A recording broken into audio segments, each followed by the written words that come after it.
Welcome back to this course on copyright and related rights law. In the previous session, we have discussed fair use as an exception against copyright. We discussed the four factors that are used in categorizing an exception as fair use. In today's discussion, we are going to see how fair dealing and permitted acts are considered as exceptions against copyright. We will take the help of a Delhi High Court decision in Supercassette Industries versus Hamar Television Network. This case involved the use of copyrighted material, the ownership of which vests with Supercassette Industries by the channel Hamar TV.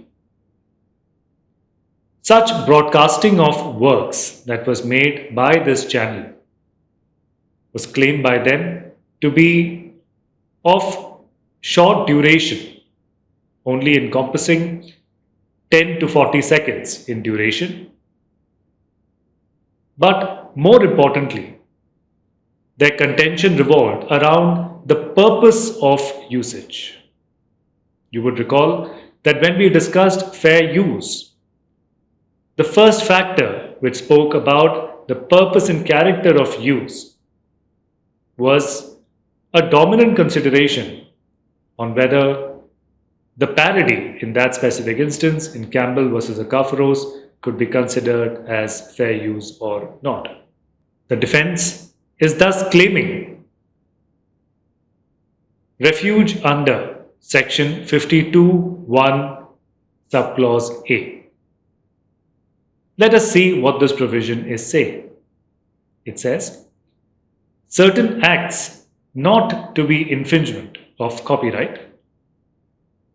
The following acts shall not constitute an infringement of copyright, namely, a fair dealing with any work, not being a computer program for the purposes of private or personal use, including research, criticism or review, whether of that work or of any other work, the reporting of current events and current affairs, including the reporting of a lecture delivered in public.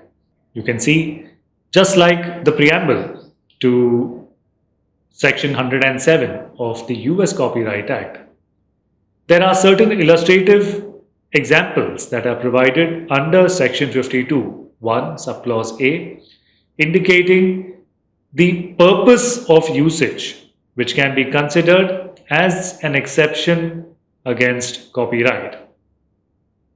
But the terminology that is used under 52(1) subclause A is fair dealing. How then are we to consider whether research as mentioned in 52(1) subclause A is to be considered as fair? Do we employ the four factors that we have discussed under fair use? One thing though seems to be clear, that in terms of terminological reference, both fair use and fair dealing are different.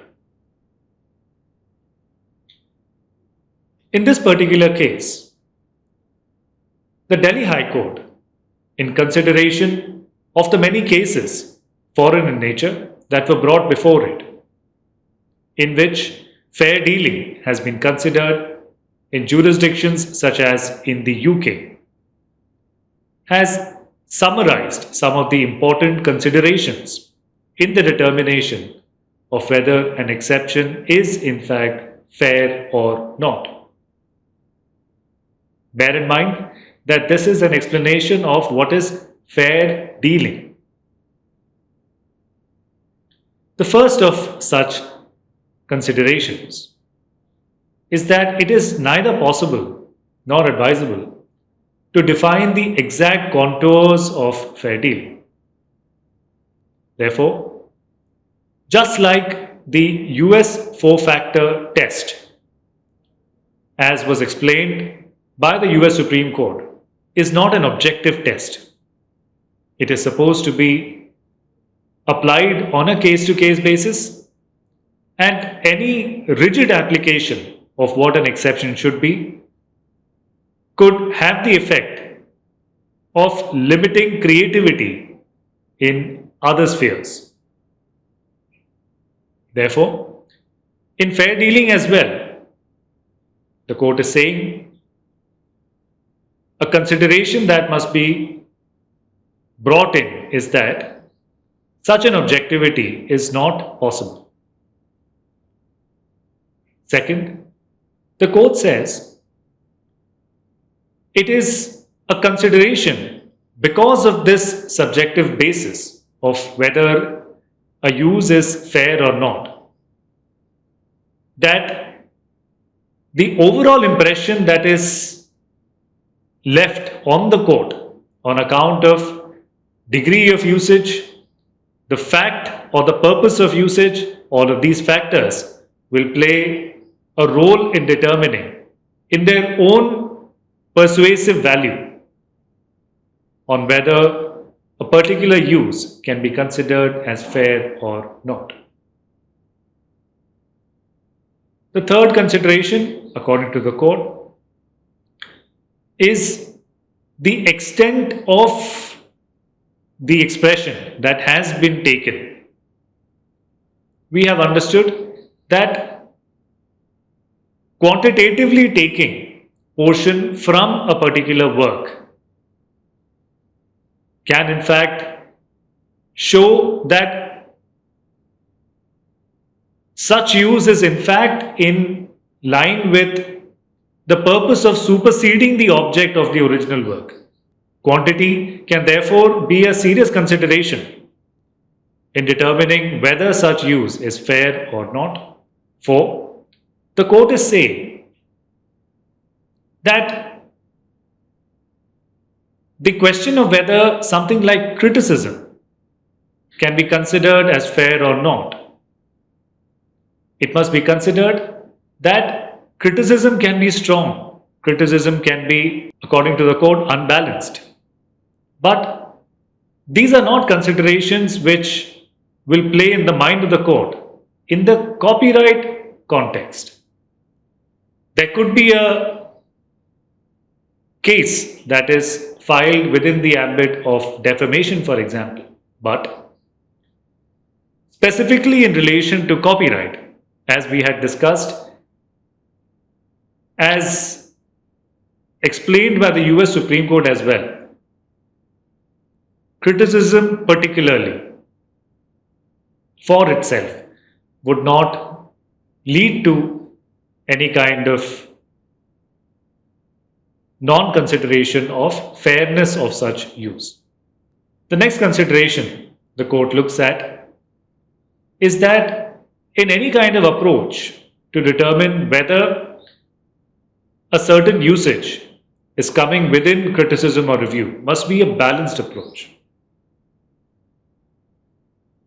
The court says that the courts should adopt a liberal approach, which in effect means that the private right of copyright and the copyright holder's perspective should not be given an unbalanced favor, and rather there should be a balanced approach in determining whether the purpose is satisfied. The next consideration is that in discerning as to whether a person has made fair use of the copyrighted work, the standard employed ought to be that of a fair-minded and honest person. In the case of musical works, the test would be that of a lay hearer. To an ordinary person, when such a use is placed against in comparison to the original work, does it appear to be fair use? The next consideration, according to the court, is in relation to factor 3, which was already discussed, on what kind of a consideration on fairness would arise based on quantitative taking. According to the court, it is not just the quantitative consideration that must play on the mind of the court in determining fairness, but qualitative aspects must also be considered. it's possible that what has been used by a person is in fact the essence of the work for the copyright holder. An example that the court gives is with respect to musical works. You would note that in a 4-minute long sound recording that you hear, there could be a particular beat, perhaps at the intro, or something that plays during the course of these 4 minutes. Altogether, they might not be more than 15 to 20 seconds. If in case of a repetition, perhaps the specific beat might not be more than 10 seconds. When considered in totality, it is only but a minor portion of the composition. But to take such a minor composition, or a minor part of the composition rather, which has left the maximum impression on the public, would be to take the essence of that particular work. So according to the court, just like we had discussed with respect to the 4-factor test, the amount and substantiality of the work taken would not only be a relevance in determining quantity, but qualitative taking as well. The court then notes that in any usage of a copyrighted work, it would be seen whether the copyrighted work is in fact against public interest. How would it be against public interest? If the original work is immoral, scandalous, contrary to family life, and such other considerations, then the kind of usage would be something which would probably be considered as fair. After all, the criticism is purposive, aimed at targeting this very nature of the original work, which is that it is contrary to public policy. Still again, the court says that there might be certain interests of the public which are of such a nature that despite the usage, which could be of leaked material, imagine an unpublished work which has been brought out by, say, a certain use, then that use can also satisfy the purpose of fairness in certain contexts. Further, the court says, the motive of the user shall play an important role in addressing as to whether injunction ought to be granted. Commercial use of copyright work, simpliciter make it unfair. And lastly, transformative use may be deemed in certain situations as fair use of copyrighted work. You would recall that when we discussed the fair use 4 factors, we had discussed that in the first factor, commercial usage by the person using the portions from the original work is only but one element of consideration. The more important element is whether there is a new meaning, there is a new purpose that is being brought by the user. In other words, whether such work is transformative in nature. What does this remind us of then? What is fair dealing? Fair dealing, it would see, is incorporating the essence of the 4-factor fair use test. No matter what factor you take up from these 4 factors, they seem to be encapsulated within fair dealing as well. We can thus say, though fair dealing and fair use are terminologically different, the effect is much the same. Let us then consider how the court found whether this particular usage was fair or not. The court found that despite there being small usage as claimed by the defendant. It was in fact substantial. This is something which we will take a look at in some more detail when we look at infringements.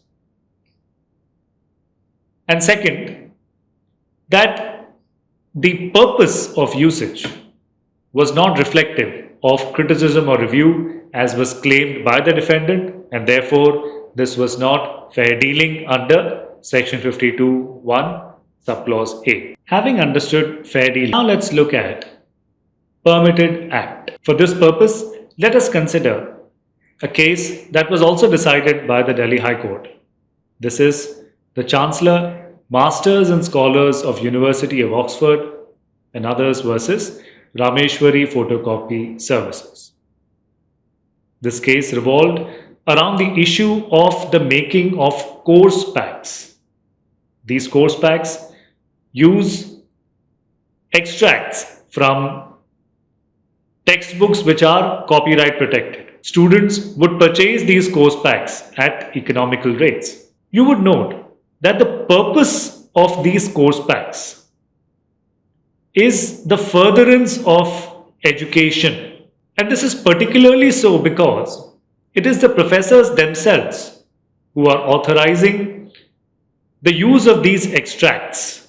Would the amount and substantiality of such usage of extracts from a copyrighted work be infringing, or would it be fair use? This is the consideration which is before the Delhi High Court in this particular case. The specific provision that is there for our consideration is section 52, clause 1, subclause I. What does this say? Certain acts not to be infringement of copyright. The following acts shall not constitute an infringement of copyright, namely, the reproduction of any work by a teacher or a pupil in the course of instruction, or as part of the questions to be answered in an examination, or in answers to such questions. What is the first thing you've noted?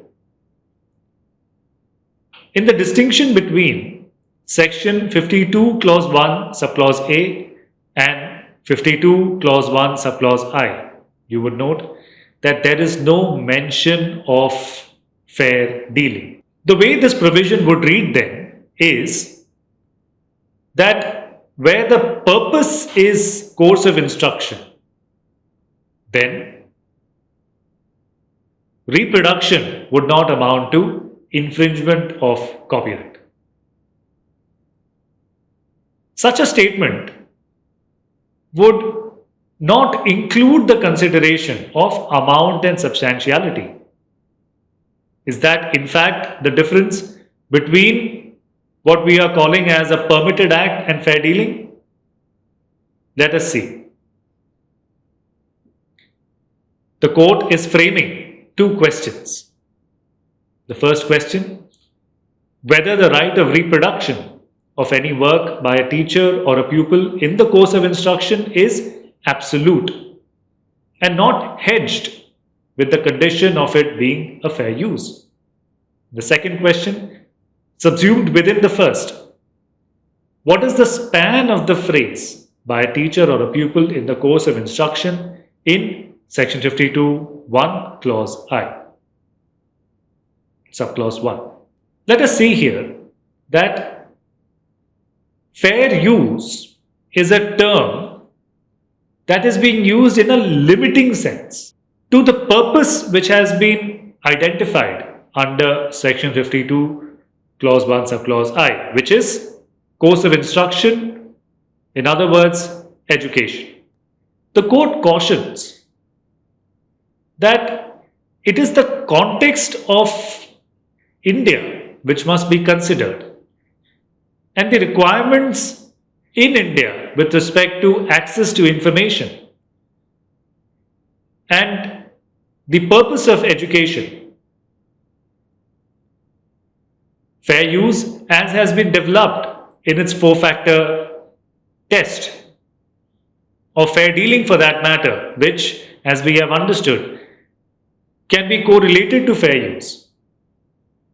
These considerations must be kept at a persuasive lens. These cases must be seen, what the court says is that whilst it is true that winds from across the border should be welcome in a country, but care has to be taken to retain the fragrance thereof and filter out the remainder. Reference to foreign case law while interpreting a municipal statute has to be with care and caution. Therefore, it is the India-specific context, the specific terminology that is used in 52(1)(I) by the legislature that must be considered. And simply because foreign case law seems to be suggesting something that should not be considered as the basis of interpretation for 52(1)(I). What the court then explains is that fair use can be considered in a general sense. In a general sense, there should be fairness in every action.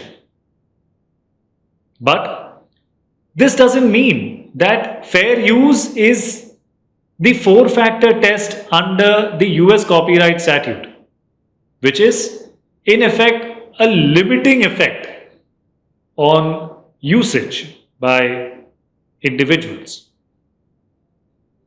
According to the court, a plain reading of clause I would show that the legislature has not expressly made fair use a limiting factor while permitting reproduction by a teacher or a pupil during course of instruction. And therefore, the general principle of fair use would be required to be read into the clause and not the four principles on which fair use is determined in jurisdictions abroad and especially in the United States of America.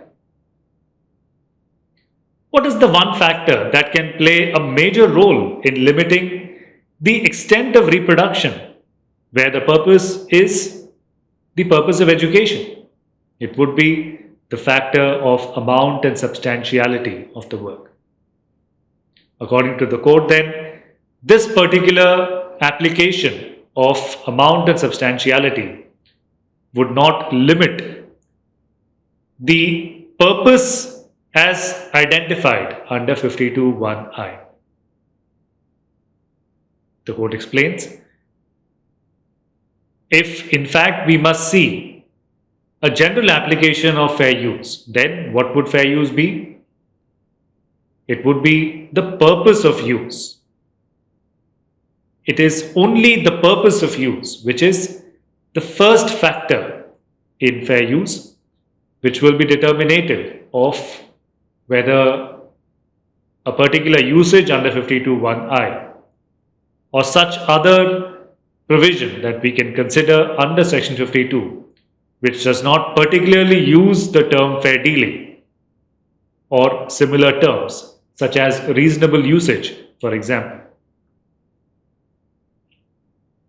The court says, in the context of teaching and use of copyrighted material, the fairness in the use can be determined on the touchstone of extent justified by the purpose.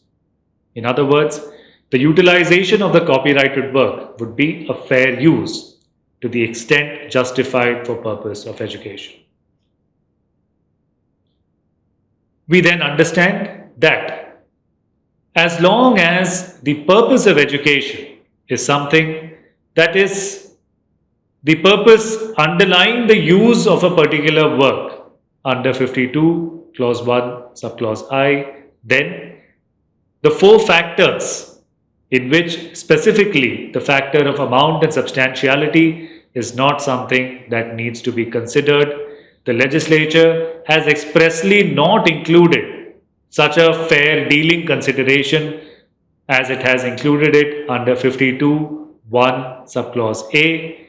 Therefore, as the court explains, the only thing that needs to be considered is fair use as a general conception and not the four factors as are considered with respect to fair use. Let us then quickly summarize what we have understood. Fair dealing and fair use are substantially serving the same effect, whereas permitted act is a wider scope exception in which the extent justified by purpose is the major consideration, and any hedging of this with considerations of amount and substantiality would not be permissible. In the next session, we are going to take a look at compulsory licensing as provided under the Indian Copyright Act. Thank you for joining me. See you all in the next session. Thank you.